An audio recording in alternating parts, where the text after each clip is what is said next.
Welcome to the only daily podcast focusing on compliance news of the day. Each morning, start your day with a cup of coffee and Tom Fox, the voice of compliance, to hear about 4 of the top compliance, corruption, or leadership stories you will need to start your day.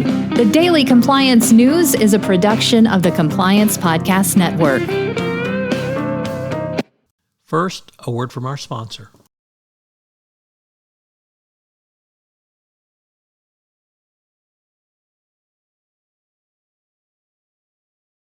What is LATimes? LATimes makes your entire compliance process simple. LATimes goes beyond integrations. Their platform connects to your everyday applications and applies actual human expertise to robust software that powers your compliance. LATimes easily connects to your applications and instantly creates tailored policies based on your business. Then, compliance experts guide you through automated workflows designed to help you conquer certifications like SOC 2, HIPAA, and GDPR. LATimes is the only compliance platform that offers a true integrated audit solution. No more messy spreadsheets, miscellaneous audit documents. Their team of experts manages your audit from beginning to end. LATimes is more than just one solution. It maintains 100% confidence in your compliance program with custom monitors and alerts. As the compliance evangelist, I certainly understand the complexities around compliance, particularly around SOC 2, HIPAA, and GDPR. It's hard to unpack requirements when you may not know what they are within your budget and your growth stage. LATimes is the solution for you. Listeners to this podcast get 20% off when you join. Visit LATimes.com/compliance to get their exclusive deal. That's HEYLAIKA.com/compliance to request a demo and get 20% off when you sign up with LATimes.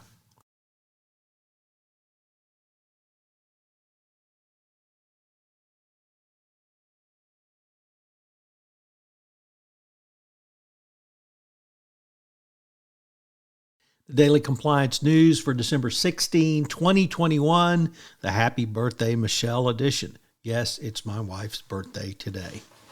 So we begin with a first-time contributor to the Daily Compliance News, Local 12, which reports on Democratic leaders in the city of Houston are under scrutiny for alleged corruption.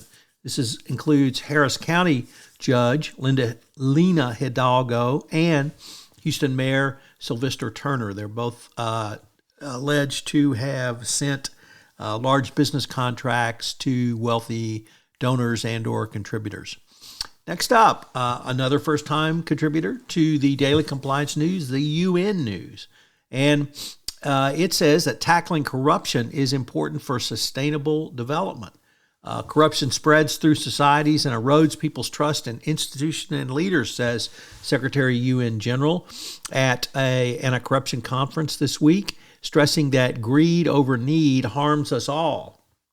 And obviously this is going to be more important as more money flows into developing nations to help with sustainability, but it ties directly into the Biden administration's plan to combat corruption, understanding that to have sustainable development, you have to have anti-corruption enforcement and policies and procedures in place. Next up, in an interesting article from yet another first-time contributor to the Daily Compliance News, this time it's the LATimes. Does U.S. or rather new laws in Central America around anti-bribery, anti-corruption up in the Biden administration's fight against corruption. And they're specifically targeting journalists to report on bribery and corruption in Central American countries are now targeted as foreign agents threatening the security of the nation, and that they can be fined or even jailed. So once again, this is also part of the Biden administration's strategy on combating corruption, is to provide greater protections and transparency for journalists.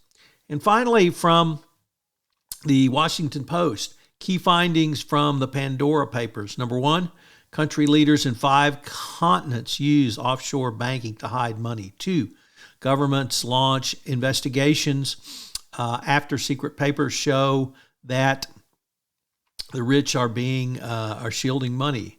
3, some American states are central to the global corruption system because of UBOs. 4, wealthy investors profited from stressed American renters amid the affordability crisis. 5, billionaires use offshore financing. And 6, the art world is a great place to hide money.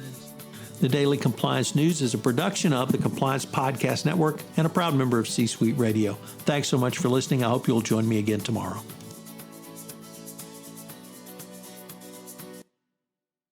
This podcast is a part of the C-Suite Radio Network. For more top business podcasts, visit c-suiteradio.com.